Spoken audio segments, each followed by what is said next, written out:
여러분 안녕하십니까. 법률사무소 국토의 김조영 대표 변호사입니다. 27년간 2200여 건의 재건축 재개발 부동산 건설 소송을 제가 직접 수행한 경험으로 재건축 재개발 사업에 있어서 소송이 걸렸을 때 반드시 승소하려면 미리 알아야 될 내용에 관한 내용 강좌를 재구 강좌로 시작을 하겠습니다. 먼저 첫 번째로 주택단지 개념을 잘못 알면 패소라는 내용인데요. 이 내용은 조합장님과 추진위원장님은 꼭 아셔야 돼요. 그래서 다 강의를 100% 들으시면 수료증을 주는 강의로 시작을 하도록 하겠습니다. 물론 강의 듣는 데는 홈페이지에서 들을 때는 무료입니다. 자, 우리가 많이 제 강의에서 인용하는 표가 이건데요. 정비사업 진행 절차입니다. 그런데 지금 중요한 부분은 이 부분이에요. 추진위원회에서 조합으로 넘어올 때 이 부분에서 주택단지의 개념을 잘못 알아서 잘못해 놓으면 이 뒤에 건축심의 받고 사업시행계획 인가 받고 분양시행 받고 관리처분계획 인가 받더라도 조합 설립이 무효로 될 가능성이 높아져서 반드시 알아야 주셔야만 됩니다. 특히 제가 강조하죠. 추진위원장님 조합 임원 대의원은 반드시 아셔야만 됩니다. 먼저 그러면 법령상에는 주택단지의 개념이 어떻게 되어 있는지 한번 보겠습니다. 제가 매년 발간하는 정비사업 법령 해설집에 해설을 달아놨는데요. 그 내용을 보면 다음과 같습니다. 도시 및 주거환경 정비법의 2조 정인안에 주택단지의 개념을 적어놨습니다. 한번 핸드폰으로 보시는 분을 위해서 확대를 해드리면 주택단지란 주택 및 부대시설, 복리시설을 건설하거나 대지로 조성되는 일단의 토지로서 다음 강목의 어느 하나에 해당하는 일단의 토지를 말한다라고 하는데 자꾸 일단의 토지 나오죠. 그리고 써놓은 게 주택법에 따른 사업계획 승인을 받아 주택 및 부대시설, 복리시설을 건설한 일단의 토지. 뭐 2단은 뭐 어떤지 모르겠습니다. 일단의 토지.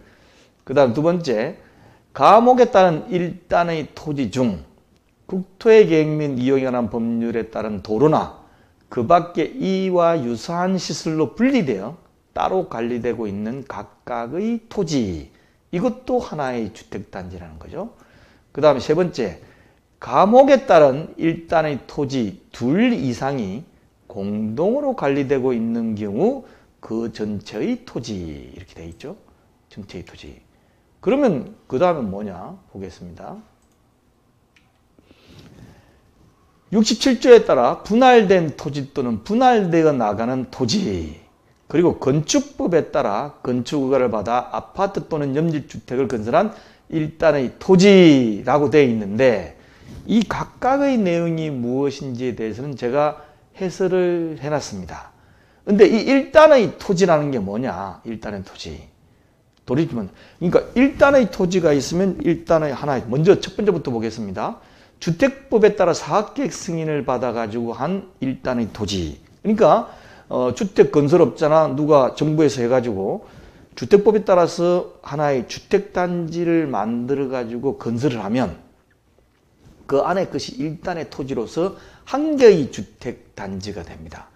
대규모 아파트 단지 같은 경우는 별 문제가 없다고 생각할 수도 있어요. 그러나 연립주택이나 이런 것을 포함하다 보면 다르게 해석할 수가 있는 거죠. 자, 그래서 첫 번째 보면 이 주택법에 따라 일단의 토지라고 되어 있는 것은 한 개라고 생각하는데 한 개가 아니고 여기에 보면 따로 관리되고 있는 각각의 토지는 한 개의 주택단지입니다. 그러니까 처음에 주택단지 한 개로 만들어 놨는데 나중에 하다 보니까 1단지, 2단지라는 명칭을 붙여가지고 따로 관리하고 있으면 한 개, 두 개가 된다는 거죠. 중요한 개념입니다. 그 다음 여기 또 보시면 일단의 토지 둘 이상이 공동으로 관리되고 있는 경우 그 전체의 토지. 예를 들면 무슨 아파트 단지라고 되어 있는데 그 이후에 관리를 계속해가지고 한 개의 사무소 이런 식으로 해가지고 관리가 하나로 되어 있으면 두 개로 하는 것이 아니고 한 개로 본다는 거죠. 그 다음에 또 넘어가 보겠습니다. 여기 보시면 분할된 토지 또는 분할되어 나가는 토지도 별개의 한계. 그 다음에 건축 허가를 받아가지고 아파트 또는 연립주택을 건설한 1단위 토지. 예를 들면 아파트는 설명드렸고 연립주택을 건설했는데 하나씩 다 틀려요. 예를 든다면 우리가 지금 재건축을 하려고 하는데 공동주택을 합치다 보니까 어떻게 되죠? 하나는 뭐 금성연립 1차, 금성연립 2차 이렇게 되어 있는 경우가 있습니다. 그럼 이게 명칭만 바꾼 건지 아니면 실제로 사업계획이 두 개가 되어 있는 건지 한 번에 설치하면서 두 개의 명칭이 있는 건지 여기에 따라서 주택단지가 달라요. 왜냐하면 공부해 보신 분은 알겠지만 조합 설립 동의율을 따질 때 특히 재건축의 경우에는 주택단지별로 동의율을 따집니다. 그런데 이 주택단지가 한 개인지 두 개인지 모르고 무조건 한 개인 줄 알고 동의율을 따졌는데 나중에 보니까 두 개, 세 개더라. 그러면 조합 설립 동의율이 충족되지 않아 폐수되게 돼 있어요. 그러면 한 개 단지의 경우라고 돼 있는데 거기에 대해서 어떻게 한 개인지 두 개인지 판단하느냐에 관한 판례가 있습니다. 본용 해설집에 기재해놨는데 판례는 다음과 같습니다. 도시 및 주거환경정비법상 하나의 주택단지에 해당하는지 여부는 당해 주택의 건설사업 또는 당해 주택이 건립된 부지의 대지조성 사업을 할 당시 하나의 사업계획으로 승인받아 주택이 건설되거나 대지가 조성되었는지 여부에 의해 결정한다. 무슨 얘기냐면 지금 재건축을 하려는 그 연립주택 같은 것들이 옛날에 처음 건립될 때 20년 전일 수도 있고 30년, 40년 전일 수도 있죠. 그때 건설될 때 하나의 사업계획으로 승인받아가 됐다면 기본적으로 하나다라는 거죠. 예를 들면 이 아파트뿐만 아니고 연립주택이 이렇게 되어 있습니다. 다세대 주택도 마찬가지예요. 이렇게 되어 있는데 나중에 이걸 포함해가지고 재건축을 하려고 보니까 이 세 개가 한 개의 사업계획에 따라가지고 건립됐다면 한 개, 각각의 사업계획이나 건축허가에 따라서 됐다면 세 개예요. 그러면 동별 기준 요건이 다릅니다. 그런데 이걸 잘못 알고 추진위에서 조합 설립될 때에 어떻습니까? 한 개인 줄 알고 계산하면 필수적으로 피할 수밖에 없습니다.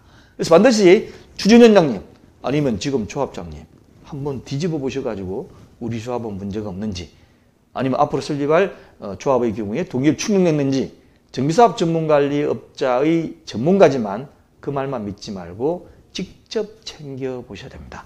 자, 다음 강의를 들으시면 구독해 주시고 일단 여기 더보기란을 클릭하시면 제9 강좌가 쭉 앞으로 나오게 되겠습니다. 그리고 이 수료증을 받고 싶은 분들은 r119co.kr에 들어오시면 왼쪽에 9강 정비사업 소통 전략이라고 되어 있습니다. 이걸 반드시 클릭하셔가지고 무료로 강의를 들으실 수 있으니까 다 들으시고 수료증을 신청하신다면 지금처럼 수료증을 받아서 조합 사무실 아니면 해가지고 내 이렇게 공부만 했다라는 것을 꼭 표시를 해주기 바랍니다. 그럼 다음 강의 또 기대해 주시기 바랍니다. 감사합니다.